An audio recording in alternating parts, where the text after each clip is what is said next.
Der er noget galt med mit spejlbillede. Et spejlbillede fyldt med lidelse, traumer, angst, slag, ængstelighed og apati, som former sig som en uendelig magtesløshed, der ikke kan reddes. Hej. Længe siden. Hvordan har du det? Du ser så trist og opgivende ud. Tal til mig. Jeg er lige her. Hør hvor stille her er.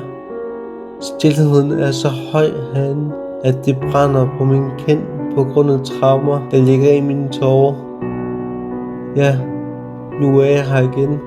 Her i denne stilhed, hvor hjertet skriger efter den frihed, jeg længes efter, men som smerten i mine tårer brænder.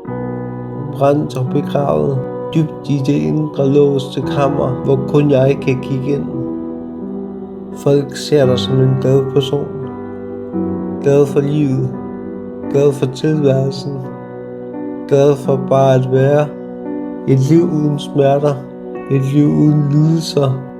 Et ganske enkelt perfekt liv med kærlighed og omsorg. Et liv med familie, som støtter dig og elsker hele dig. Det er hvad folk ser og ved, men det er langt fra sandheden.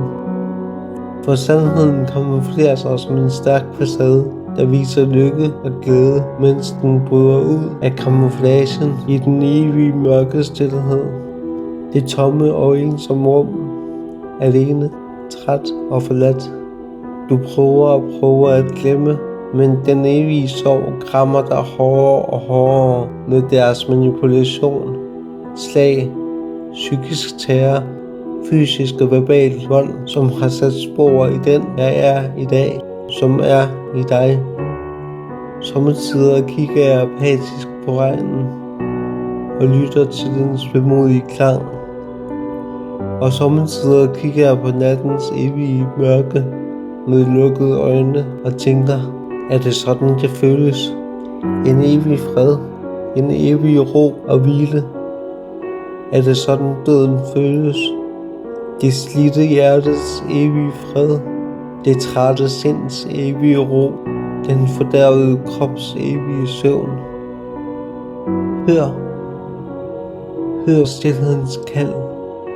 Hør intethedens skrig. De samler sig om hjertet dit med et evigt farvel. Et farvel, der aldrig vågner fra fredens dybe søvn.